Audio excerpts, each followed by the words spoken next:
السلام عليكم. أهلا بكم في المحاضرة الثانية يا جماعة من الفاينل ريفيجن طلبة وطالبات الصف الثاني الثانوي. كان في بس في الفيديو الأولاني مسألة رقم 14 كان فيها ميستيك صغنن كده، فإحنا هنعدله كده هنحلها مع بعض من الأول. هو بيقول لي أنا معايا قطر، الترين بتاعي أو الانيشال فيلوسيتي بتاعتي بزيرو بتاعت الترين، والأكسلريشن اللي بيتحرك بيها عبارة عن 1 متر بير سكند سكوير. تمام. وقال لي ان في مان بيبعد عن القطر مسافه 50 متر، فعايز يعرف التايم اللي هياخده المان لحد ما يوصل للقطر قد ايه. طبعا الاثنين بيتحركوا، فهو ده اللي خلاني ان انا افكر في ان انا الفيلوسيتي بتاعت الراجل اللي بيتحرك بيها 10 متر بير سكند مش دي بس اللي هقدر اتعامل بيها. انا بقول له بمنتهى البساطه كده، الشخص ده هيقطع المسافة دي اللي هي ال 50 متر بلس مسافة كمان هيقطعها القطر وهو عشان بيتحرك، فهنسمي المسافة دي اس. فبقول إن الديستانس اللي يتحركها القطر عبارة عن في نوت تي يعني زيرو بلس هاف، والإي ب 1 والتي باور 2 معرفهاش، يبقى هاف تي باور 2. طيب يبقى كده لما أجي أسألك الشخص ده هيمشي مسافة كام؟ تقول لي هيمشي مسافة 50 بلس هاف تي سكويرد، وانا عارف ان الديستانس هي عباره عن velocity تايم تايم. الديستانس عباره عن velocity تايم تايم، فلذلك ان انا اقول ان الديستانس اللي اتحركها الشخص كله عباره عن الفيلوسيتي بتاعته اللي هي 10 تايم التايم اللي اسمه تي. من هنا اقدر اعمل solving للايكويشن دي. اولا هعمل تايم 2 تبقى 100 بلس تي سكويرد equal 20 تي. لما ادخل دي جوه واعمل فاكتورايزيشن فبقت تي سكويرد ماينس 20 تي بلس 100 equal 0. كده اقدر اطلع التايم هيطلع لي 200 سكند. يبقى هي دي التايم اللي هياخده الشخص لغاية لما يوصل للقطر. تعال نبدأ مع بعض في سؤال 31. بيقول لي لو v over v node minus v node over v equal 1. برضو أنا هعمل minus للتو fractions فهيبقى v node v وفوق v squared minus v node squared equal 1. هعمل cross multiplication يبقى v squared minus v node squared equal v node. أنا عارف إن v squared minus v node squared لأن أنا عندي رول كان بيقول لي v squared equal v node squared plus 2as، فأنا أقدر أقول إن لو وديت دي هنا يبقى v squared minus v node squared عبارة عن 2as، يبقى ده أقدر أشيله وأكتب مكانه 2as equal v node. يبقى بناء عليه إن الاس عبارة عن v node over 2e، يبقى الإجابة C. تمام كده؟ طيب الريليشن اللي قدامي دي هي ريليشن ما بين الديستانس والتايم، وهو عايز الافريج فيلوسيتي، وانا عارف ان الافريج فيلوسيتي هي تعتبر التوتال ديستانس على توتال تايم او توتال ديستانس على توتال تايم. فهو قطع مسافة 35، يبقى الديستانس اللي قطعها 35 اوفر التوتال تايم اللي هو 10، تبقى الإجابة عبارة عن 3.5. دي بمنتهى البساطة. طيب السؤال اللي بعد كده هو بيقول لي a moving body with acceleration half meter per second squared from a point A to a point B wherein ال AB عبارة عن 44 if the velocity of magnitude of B is greater than the magnitude of velocity at A by 4. يعني أنا لو تخيلت كده إن ADE و ADB الديستنس ما بينهم 44، فهنا الانيشال فيلوسيتي بتاعتي from معرفهاش هنسميها x، ولكن هو بيقول لي ان كان ماشي باكسلريشن half meter per second squared، وقال لي ان الديستانس بتاعتهم 44 متر، وقال ان الفيلوسيتي عند البي greater than من الفيلوسيتي عند الاي ب 4، يعني هنا الفي هتبقى equal x plus 4، then the magnitude of velocity at b بكام؟ طيب أنا ممكن أستخدم الريليشن اللي أنا عارفها v squared equal v node squared plus 2as، ده بمنتهى البساطة. فال v squared اللي هي x plus 4 all power 2 equal v node power 2 اللي هي x power 2 بلس 2 تايم الاكسلريشن 2 تايم هاف ب 1 تايم الاس اللي هي 44. ادي بشكل بسيط خالص. لما اجي افك البراكت يبقى اكس باور 2 بلس 8 اكس بلس 16 ايكوال اكس باور 2 بلس 44. تمام. اكس باور 2 كانسلد مع اكس باور 2 يبقى 8x هتبقى equal 44 minus 16. 44 minus 16 هتبقى 80. 20 كام؟ 14 minus 6 تبقى 8 و 3 minus 1 تبقى 2. يبقى الاكس بتاعتي هتبقى 28 over 8. يعني لو عملنا divided 4 هتبقى 7 over 2 يعني 3.5 meter per second.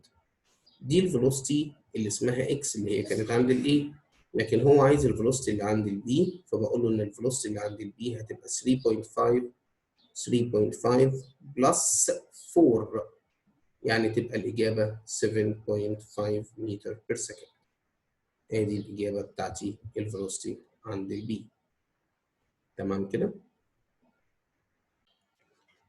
سؤال رقم 32 بيقول لي a part started in motion with initial velocity v naught and uniform acceleration a in the same direction as initial velocity till it reached to the final velocity كانت عبارة عن 64 minus v naught centimeter per second in 12 seconds from the beginning of motion. Then the displacement. طيب هو عايز ال displacement. طيب هو أنا مبدئيا عارف إن من البداية خالص إن ال v equal v naught plus et. صح كده؟ فأنا أقدر أشيل ال v final وأحط مكانها 64 minus v naught بلس ايكوال اسف في نود بلس اكسلريشن تايم تي اللي هي 12 اي. لما اجيب الفي نود مع الفي نود يبقى انا اقدر اقول ان 2 في نود بلس 12 اكسلريشن ايكوال 64. هعمل ديفايدد 2 تبقى في نود بلس 6 اي ايكوال 32. ادي اول ايكويجن انا اقدر اوصل لها. الايكويجن الثانيه انا عارف ان في سكويرد ايكوال في نود سكويرد بلس 2 اي اس. الفي سكويرد هو هنا مش مديني الديستنس قد ايه، هو عايز الديستنس. طيب انا هفكر في ريليشن تانية اقدر ان انا اجيبها علشان اقدر اعمل لهم سولفنج مع بعض. طيب هو عايز الديسبيسمنت وانا عارف ان الروت بتاع الديسبيسمنت هو عباره عن في نوت تي بلس هاف اي تي سكوير. الفي نوت انا هعمل بيها ريبليسمنت بالايكويشن اللي هي نمبر 1 اللي هي تعتبر 32 minus 6a يبقى 32 minus 6a في نوت تي بتايم التايم اللي هو مديهوني 12 سكند بلس half time a time t squared. ال t ب 12 باور 2 144 time half يبقى 72 تبقى 72 a. هوزع ال 12 عليهم تبقى 384 minus 72 a plus 72 a.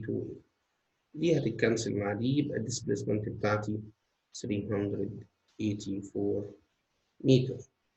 تمام يا شباب؟ طيب السؤال ده بيقول لي إن في بادي قطع مسافة S ب V1 ونفس البادي قطع مسافة نفس الاس برضو بس بفيلوسيتي تانية اسمها V2. عايز الافريج سبيد. أنا عارف إن الافريج سبيد هي توتال ديستانس على توتال تايم، فالتوتال ديستانس يبقى S1 اللي هي بس بلس الديستانس التانية برضو اللي هي S أوفر توتال تايم يعني تايم 1 بلس تايم 2. دي الافريج سبيد. يعني أقدر أقول إن هي عبارة عن 2S أوفر التايم الأولاني أقدر أقول إن هو الديستانس على الفيلوسيتي والتايم التاني برضه ديستانس على فيلوسيتي. طيب إيه رأيك لما نخلص من الدينومينيتورز دول ونعمل تايم V1 V2 فوق وتحت؟ إيه اللي هيطلع؟ فوق هتبقى 2S V1 V2 تحت هتبقى V2 S بلس V1 S. هاخد الاس كومن من تحت وطيرها مع اللي فوق يبقى 2 V1 V2 over V2 بلس V1 ودي كده تبقى الإجابة C. هنا بيقول لي part starting a body starts from rest يعني ال v initial 0 uniform acceleration. عايز ال speed after covering distance 320 متر. طيب أنا عارف إن في رول بيلم ما بين relation ما بين ال distance وال acceleration. فلو أنا قلت دلوقتي هو مديني ال acceleration ب 40. طيب فأنا أقدر أقول له إن ال S اللي هي 320 equal ال V initial أو V naught T اللي هي بزيرو plus half time acceleration اللي هي 40 time T power 2. بالريليشن دي أنا أقدر أحصل على T بكام؟ طيب لو حسبتها تبقى 320 equal 20 T، يبقى أقدر أقول إن التايم هيبقى 16 سكند. ده التايم. لما بيسأل على الفيلوسيتي هو بيسأل دلوقتي على السبيد، فأقدر أقول إن ال V equal V naught plus AT. ال V naught بزيرو والأكسلريشن ب 40 تايم AT اللي هي 16، فتطلع لي 600 أو تطلع لي 40 دي الأكسلريشن تايم اللي هو 16 سكند. شوف بقى هي هتطلع بكام.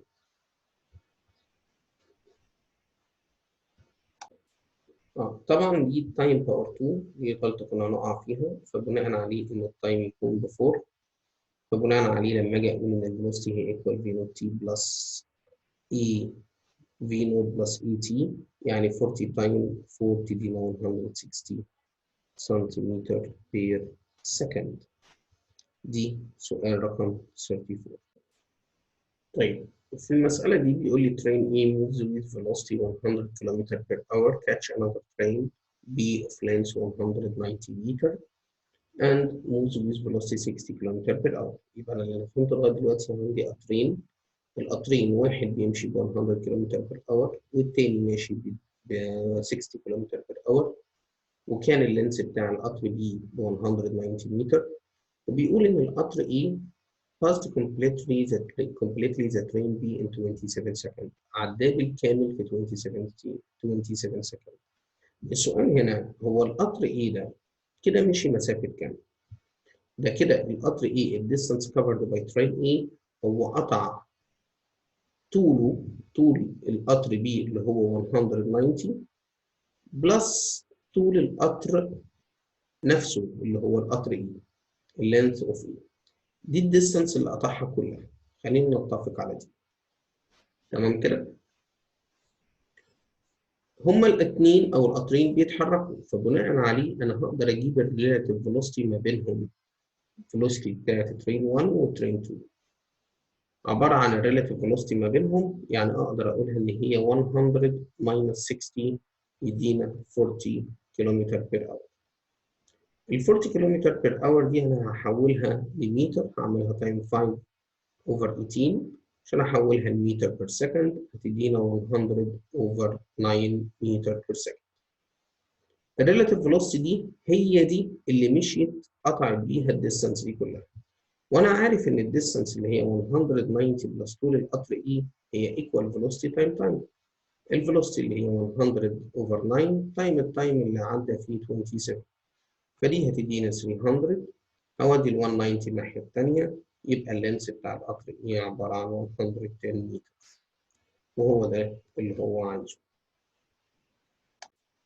هنا بيقول لي انا معايا تو باديز، واحد ماشي ب 15 كيلومتر بير اور والتاني ماشي ب 25 كيلومتر بير اور وفي اوبزيت دايركشن لبعض، وبيقول لي هما اتقابلوا بعد هاف ان اور. عايز يعرف الديستانس قد ايه. فمبدئيا بما ان هم ماشيين اوبزيت لبعض، فانا بقول ان الريلاتيف فيلوسيتي بتوين ذم هي عباره عن 15 بلس 25 يعني 40 كيلومتر بير اور. هي دي تعتبر الريلاتيف فيلوسيتي اللي بينهم.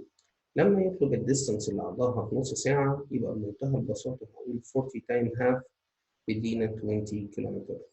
يبقى ادي الديستانس اللي هي مشيها في خلال النص ساعه. طيب هنا بيقول لي معاك طيارة بتتحرك بفيلوسيتي 300 كيلومتر بير اور due to south بعد كده لمدة ساعتين. يبقى في الجملة دي أنا أقدر أعرف الديستانس اللي اتحركتها في اتجاه الساوث قد إيه. يبقى هقول إن الديستانس 1 عبارة عن 300 كيلومتر بير اور في خلال 2 hours يبقى 600 كيلومتر. هي اتحركت في اتجاه الساوث 600 كيلومتر، واتحركت بفيلوسيتي 250 كيلومتر بير اور ديو تو نورث، يعني رجعت تاني في اتجاه النورث 750 كيلومتر. يبقى انا هقدر اقول له ان الاس 2 هي عباره عن 750 كيلومتر، منها اقدر اعرف التايم اللي خدته في المرحله الثانيه قد ايه. عباره عن ايه؟ هقول ان هو عباره عن الديستنس اللي هي 750 اوفر الفيلوسيتي اللي هي 250، تطلع لي 3 hours.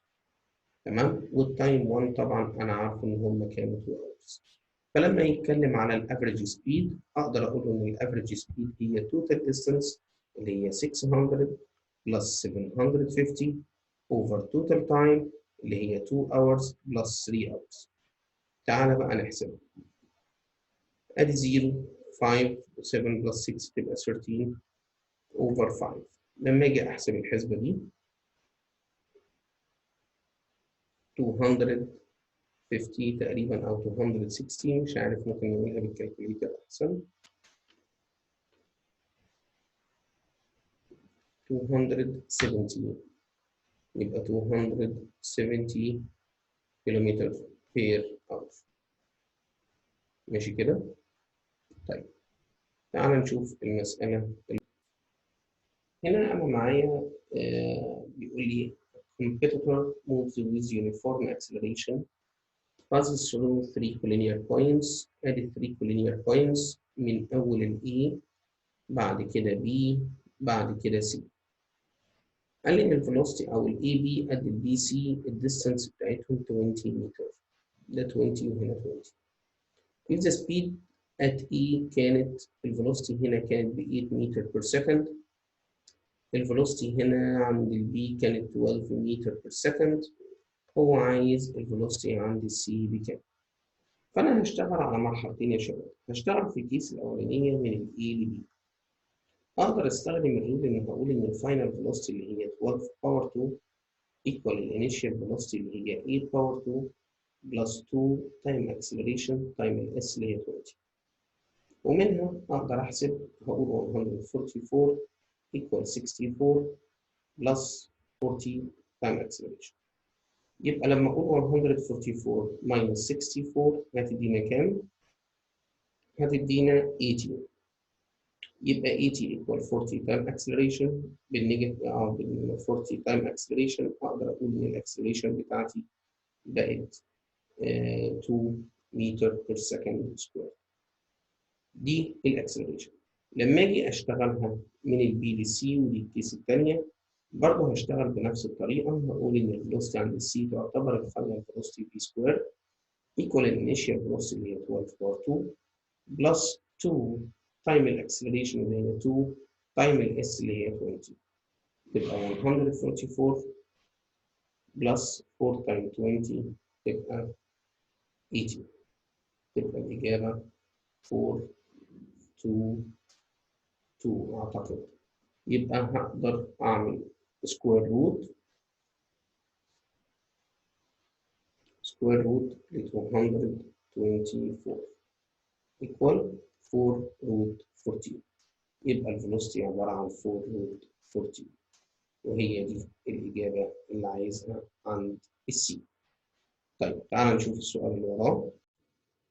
طيب هنا بيقول لي طيارة ماشية بأكسلريشن 3 متر بير سكند سكوير لمدة 32 سكند، بعد كده تيك اوف.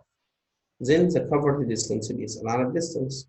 فأنا بقول له إن الديستنس أنا عارف إن هي في نوت طبعا اللي هي بزيرو، اتحركت من الويست، بلس have time acceleration اللي هي 3 time التايم اللي هو 32 باور 2. تطلع الريليشن أو الديستنس 1536 متر. هي دي الديستنس اللي خدها قبل ما الطيارة تيك اوف.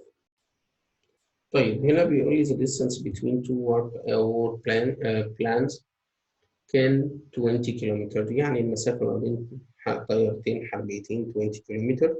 then they have the same speed. الجملة they have the same speed دي يعني أكنهم هما الطيارتين واقفين. تمام؟ أدي E و B والديستانس between them 20 كيلومتر.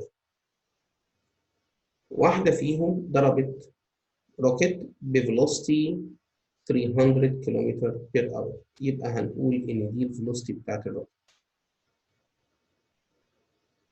تمام؟ دي الفيلوسيتي اللي الروكت هيمشي بيها. طيب علشان الطيارتين ثابتين، عارفين لو كانت الطياره ايه بتتحرك اللي هي طلع منها الروكت، كنت هزود على الفيلوسيتي بتاعت الروكت الفيلوسيتي بتاعت الطياره نفسها. طيب عايز يعرف هي هيروح يخبط في الطياره دي بعد قد ايه. طيب بمنتهى البساطه دي ديستانس ودي فيلوسيتي، فانا اقدر اقول ان الديستانس على الفيلوسيتي يدينا التايم، فالتايم هيدينا 20 اوفر 300 يدينا 1 اوفر 15 اور.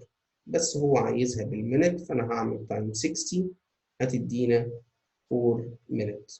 ادي الاجابه 4 مينت. تمام كده؟ شوف السؤال اللي وراه. طيب هنا بيقول لي bullet is fired horizontally with velocity 100 meter per second. يبقى أنا متخيل كده إن أنا معايا رصاصة دخلت على حيطة ماشية بإنيشيال velocity 100 meter per second at fixed wooden target. It embedded at in 50 سنتيمتر، يعني هي مشيت جوه وغرزت بعد 50 سنتيمتر اللي احنا هنقول 0.5 متر. يعني كده هو مديني الفي فاينل كمان ادي كلمة embedded. دي الجملة دي لحد هنا. أنا كده أقدر أطلع الأكسلريشن بتاعت البادي ده عن طريق إن في سكوير إيكوال في نود سكوير دي بلس 2 اس. الفي فاينل بزيرو، الفي انيشال ب 100، يبقى 100 باور 2 بلس 2 تايم الأكسلريشن تايم 0.5. تمام؟ يبقى أنا كده أقدر أطلع الأكسلريشن هتدينا النيجاتيف 10,000 متر بير سكند سكوير، وطبيعي تحصل عملية ديسلريشن. فهنا بقى بيقول لي إيه؟ if it's fired on another piece of wood like the first thickness. يعني بيقول لي لو انا اطلقتها على نفس نوع الخشب، الجمله دي تفيدني ان الاكسلريشن بتاعتك نفس الاكسلريشن. والثيكنس كانت 18 سنتيمتر. ده انا قللت الثيكنس بقى المره دي. طب ايه المنطق اللي بيتم ان الرصاصه هتطلع؟ عايز يعرف الفيلوسيتي اللي خرجت بيها. فانا برضه هجيبها بنفس الرول ان في سكوير ايكوال في نود سكوير بلس 2 اس. الفي فاينل انا محتاجها، الفي نود هي نفس الرصاصه يعني 100 باور 2 بلس 2 تايم الاكسلريشن اللي هي نيجاتيف 10,000 تايم الديستانس اللي هي 18، هحولها لمتر تبقى 0.18. كده اقدر اطلع الفيلوسيتي بكام. تعالى بقى نحسبها ونشوف هتطلع. يعني كده اقدر اقول ان الفيلوسيتي اللي هتخرج بيها هتعتبر عبارة عن 80 متر بير سكند. تمام كده؟ طيب تعالوا نشوف آخر مسألة. طيب آخر مسألة بيقول لي معاك تو باديز بيتحركوا، أو تو باديز، واحدة اسمها A والتانية اسمها B moving on the same straight line but in opposite direction. يعني الاتنين بيتحركوا opposite لبعض towards each other. if A passes through point X، كان معدي من على point X with speed 8 meter per second. يبقى الفيلوسيتي هنا كانت عبارة عن 8 meter per second and with acceleration 3 over 2 meter per second squared. والacceleration ب 3 over 2 meter per second squared. طيب في at the same instant، في نفس الوقت، الجملة دي بتفيدني إن التي اللي أنا هكتبها هي نفس التي للتو equations أو للتو body. البي passes through point اسمها 1 بفيلوسيتي أو بسبيد، يبقى الفيلوسيتي هنا 4 متر بير سكند، ومديني إن الأكسلريشن ب 5 over 4 متر بير سكند سكوير.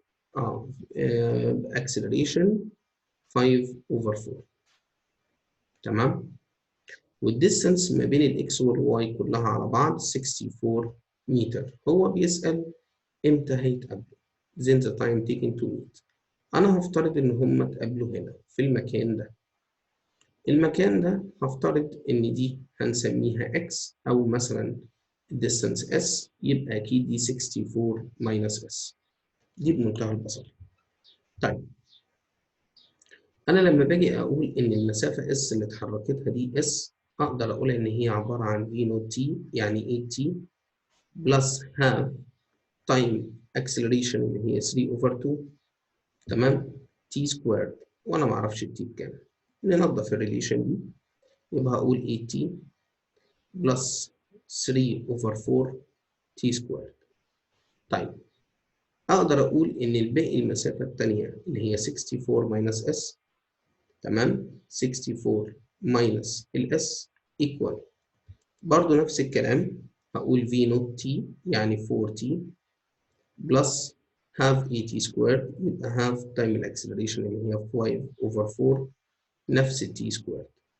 طيب يبقى 64 minus S هحط ال S أهي هنا يبقى minus 8T minus 3 over 4T سكويرد equal 40 آسف بلس 5 over 8T سكويرد. هلم التي سكويرد مع بعض والتي مع بعض فدي لما تيجي هنا مع التي سكويرد ودي هتطلع بره مع ال 40 يبقى اقدر اقول ان ال 64 equal 40 بلس 8T يبقى 12T ودي 5 over 8 بلس 3 over 4 نحسبها مع بعض ادي 5 over 8 بلس 3 over 4 يدينا 11 over 8 تبقى 11 over 8T سكويرد. تمام كده؟ طيب الريليشن دي انا عايز اظبطها. اولا هعمل تايم 8 يبقى هقول 64 تايم 8 تدينا 512 يبقى 11 تي سكويرد بلس وال 8 تايم 12 ب 96 يبقى 96 تي minus 512 equal 0. كده انا اقدر اطلع التي عن طريق مود equation 3. ال A عندي ب 11 ال B عندي ب 96 والأخيرة نيجاتيف 512. يبقى التايم بتاعي هيطلع أنا غلطت في رقم تقريبا تعالى كده نراجع مع بعض. تمام كده مفيش غلطة ففعلا التي هتطلع لي approximately عبارة عن 3.7 سكند. وبكده بنكون انتهينا من حلقة المراجعة أو محاضرتين المراجعة للداينامكس وبالتوفيق يا شباب إن شاء الله.